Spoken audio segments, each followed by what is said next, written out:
یا ایھا الذین آمنوا، اے ایمان والو، لا تتخذوا الذین اتخذوا دینکم، تم مت بناؤ ان لوگوں کو اپنا دوست کہ جو لوگ تمہارے دین کا ہزوا و لعبا، مذاق اڑاتے ہیں، تمہارے دین کے ساتھ کھیلتے کودتے ہیں، من الذین اوتوا الکتاب من قبلکم، ان لوگوں میں سے جن کو کتاب دی گئی تم سے پہلے، والکفار اولیاء، اور مت دوست بناؤ کفار کو، واتقوا اللہ ان کنتم مؤمنین، اللہ سے ڈرو اگر تم لوگ ایمان والے ہو، وَإِذَا نَادَيْتُمْ إِلَى الصَّلَاةِ اتَّخَذُوهَا، اور جب تم آذان دیتے ہو، انہیں نماز کی طرف بلاتے ہو، تو یہ لوگ آذان کا مذاق اڑاتے ہیں، آذان کے ساتھ کھیلتے کودتے ہیں، ذَلِكَ بِأَنَّهُمْ قَوْمٌ لَا يَعْقِلُونَ، یہ ایسے قوم ہیں کہ جن میں عقل کوئی نہیں۔ ان دو آیات میں اللہ رب العزت نے ہم سب کو مخاطب کر کے جس بات کا حکم دیا ہے وہ دو باتیں۔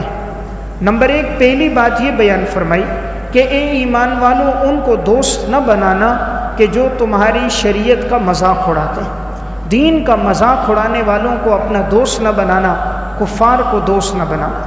نمبر دو، خاص طور پہ ان کو اپنا دوست نہ بناؤ جب تم نماز کے لیے آذان دیتے ہو تو وہ لوگ تمہاری آذان کا مذاق اڑاتے ہیں، آذان کے ساتھ لہو لعب کرتے ہیں۔ کہا یہ ایسی قوم ہے، ان میں عقل نہیں، اگر ان میں عقل ہوتی یہ اللہ کی دعوت کا کبھی مذاق نہ اڑاتے۔ تو ان دو آیات میں دو چیزیں ہیں۔ نمبر ایک، ان یہود و نصارہ کو، کفار کو دوست نہ بناؤ۔ نمبر دو، اس وجہ سے نہ بناؤ کہ یہ شریعت کے احکامات کا مذاق اڑاتے ہیں۔ ایک ہے انسان دین پہ نہیں چلتا وہ بھی گناہ گار ہے، اور ایک ہے دین کے حکم کا مذاق اڑاتا ہے۔ اگر کوئی آدمی دین کے کسی حکم کا مذاق اڑا دے تو وہ انسان اسلام سے خارج ہو جاتا ہے، وہ شخص کافر ہو جاتا ہے جو دین کے کسی حکم کا مذاق اڑا دے۔ مسواک کرنا سنت عمل ہے، لیکن مسواک کا مذاق اڑا دینا کفر ہے۔ اگر کوئی مذاق کرے گا وہ دین سے نکل جائے گا، اس کی عبادات ساری کی ساری ضائع ہو جائیں گی، اس کا نکاح ٹوٹ جائے گا۔ بعض لوگ نادانی میں کوئی کرتے کا، کوئی داڑھی کا، آپ صلی اللہ علیہ وسلم کے مسنون اعمال کا مذاق اڑاتے ہیں، اس سے بچنا چاہیے۔ کسی نے مذاق اڑایا تو وہ ایمان سے خارج ہو جائے گا، جو عمل کیے ہیں وہ سب ضائع ہو جائیں گے۔ اس لیے شریعت کا کبھی مذاق نہیں اڑانا چاہیے۔ شریعت کا مذاق اڑانا حقیقت میں خدا اور رسول کا مذاق ہے، کیونکہ اس کا حکم تو اللہ نے دیا، اس کام کا حکم پیغمبر رسول صلی اللہ علیہ وسلم نے دیا۔ اگر کوئی اس کا مذاق کر رہا ہے وہ اپنے رب کا مذاق کر رہا ہے، اگر کوئی اس حکم پر استہزاء کر رہا ہے وہ اپنے پیغمبر کی شریعت پر مذاق کر رہا ہے۔ اور یہ بڑی نمک حرامی ہے کہ جو خدا پیدا کرے، جس پیغمبر کے ذریعے دین ملے، انسان اسی پیغمبر کی شریعت کا مذاق اڑائے۔ آج اگر کتے کو 2 دن کھانا ڈالو، وہ بھی مالک کو دیکھتا ہے، دم ہلاتا رہتا ہے، سامنے آ کر اپنے سر کو جھکا دیتا ہے، اس کے قدموں میں سر رکھتا ہے، ساری رات پہرا دیتا ہے کہ اس نے مجھے 2 وقت کا کھانا کھلایا۔ جس رب نے اتنی نعمتوں سے انسان کو نوازا، جس امام الانبیاء کی وجہ سے ہمیں دین اسلام اور قرآن ملا، ایک مسلمان ہو کر اگر اس کا مذاق اڑا رہا ہے تو اسے سوچنا چاہیے کہیں میرے اپنے ایمان سے ہاتھ نہ دھو لوں۔ اس لیے خاص طور پہ حکم دیا ان کو دوست نہ بناؤ جو شریعت کا مذاق اڑاتے ہیں۔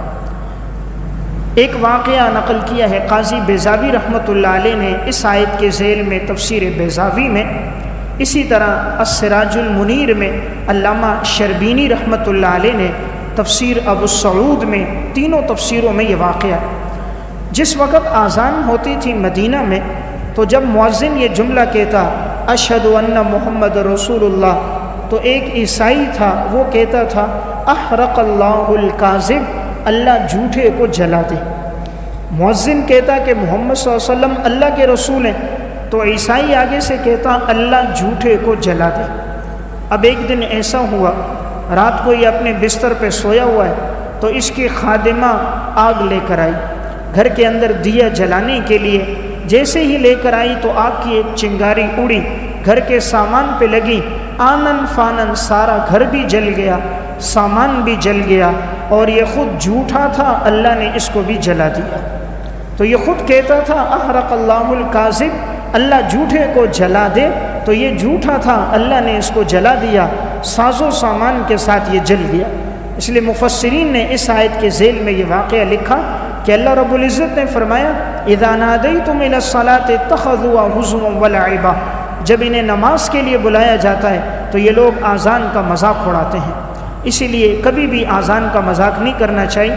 ایک مسلمان ہونے کے ناطے ہماری ذمہ داری ہے جب بھی آذان شروع ہو انسان اپنے کام کاج کو چھوڑ دے، آذان کی طرف متوجہ ہو جائے، کلمات کے جوابات دے اور مسجد کی طرف نماز کے لیے آئے۔ بعض نادان لوگ آذان ہو رہی ہوتی ہے ٹیپ لگایا ہوا ہوتا ہے، آذان ہو رہی ہوتی ہے فلم اور گانا چل رہا ہوتا ہے، آذان ہو رہی ہوتی ہے اپنے کاموں میں مصروف ہوتے ہیں۔ اللہ کی دعوت ہے، اللہ بلا رہے ہیں، انسان متوجہ نہیں ہو رہا۔ آج دنیا میں اگر ہمیں کوئی دعوت دے، آؤ چائے پیتے ہیں، آؤ کھانا کھاتے ہیں، ہم کتنی توجہ سے اس کی دعوت کو سن کر دعوت پہ لبیک کہتے ہیں۔ زمین اور آسمان کا رب دن میں 5 دفعہ ہمیں بلاتا ہے، آؤ میرے گھر آ کر نماز پڑھو، حی علی الصلاۃ حی علی الفلاح، آؤ نماز کی طرف، آؤ کامیابی کی طرف۔ انسان کے قدم نہیں اٹھتے، یہ اس کی ہلاکت اور بدبختی کی نشانی ہے۔ اور جو انسان آذان کا احترام کرتا ہے اللہ کتنا نوازتا ہے۔ خلیفہ ہارون الرشید بہت بڑا خلیفہ گزرا ہے، اس کے 2 بیٹے تھے امین اور مامون۔ اس کی بیوی کا نام تھا زبیدہ، بڑی نیک صالح خاتون گزری ہیں۔ اس نے ایک نہر بھی بنوائی تھی دریائے دجلہ سے لے کر عرفات تک، تاکہ حجاج کرام جب آئیں تو انہیں پانی پینے میں کوئی مشکل نہ ہو۔ اس وقت پانی کا انتظام نہیں تھا تو اس نہر سے انسان بھی، جانور بھی، پرند بھی، تمام اس سے فائدہ لیتے تھے۔ اس کے محل کے اندر بیک وقت سینکڑوں اس نے ایسی خادمائیں رکھی تھیں جو سب کی سب قرآن کریم کے حافظہ تھیں۔ ہر وقت اس کے محل میں قرآن کریم کی گونج ہوتی تھی۔ اس نے ڈیوٹی لگائی تھی، بعض کی صبح، بعض کی دوپہر، بعض کی شام، سارا دن اس کے محل میں قرآن کریم کی تلاوت ہوتی تھی۔ اللہ رب العزت نے اس کی بخشش کس پر کی؟ عربی کی ایک کتاب ہے الاشارات فی علم العبارات، اس میں انہوں نے واقعہ لکھا۔ زبیدہ کے انتقال کے بعد کسی نے اس کو خواب میں دیکھا، کہا اللہ تعالیٰ نے آپ کی مغفرت کی، کہا میری مغفرت ہو گئی۔ جنت میں دیکھا کہ ایک نہایت عالی شان تخت ہے، اس تخت پر یہ بیٹھی ہے، دائیں بائیں اس کے غلام ہیں، نوکر چاکر ہیں، اللہ کے انعامات کے اندر ہے۔ پوچھا کس عمل پہ مغفرت ہوئی؟ زبیدہ نے کہا ایک دن میں جھولا جھول رہی تھی، اس دوران آذان کی آواز آئی، میرے سر سے دوپٹہ نیچے تھا، میں نے اپنی سہیلیوں سے، خادماؤں سے کہا، انہوں نے جھولے کو روکا، میں نے سر پہ دوپٹہ ڈالا، نہایت ادب و احترام سے آذان کو سن کر میں نے ان کلمات کے جوابات دیے۔ اللہ رب العزت کو یہ عمل پسند آیا کہ تو نے صرف میری کبریائی کی خاطر، میری عزت اور جلال کی خاطر تو نے ادب اور احترام کیا، جا اس عمل پر ہم نے تیری مغفرت کر دی۔ اللہ رب العزت تو غفور الرحیم ہے، کوئی چھوٹا سا عمل پسند آئے اللہ تعالیٰ مغفرت کر دیتے ہیں۔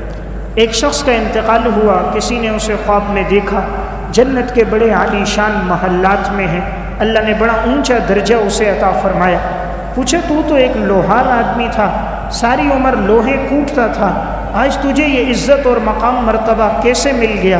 اس نے کہا وجہ یہ تھی میں لوہا کوٹتا تھا، لیکن جب بھی آذان کی آواز آتی میں اپنے ہتھوڑے کو روک دیتا، ہتھوڑا اٹھایا ہوتا تب بھی میں نیچے رکھ دیتا، ہتھوڑا مارتا نہیں تھا، آذان سنتا، جواب دیتا، نماز کے لیے آتا۔ اللہ رب العزت نے فرمایا کہ تیرے دل میں یہ جو میرے کلمات کا ادب اور احترام ہے، اس احترام کی وجہ سے ہم نے تیری مغفرت کر دی۔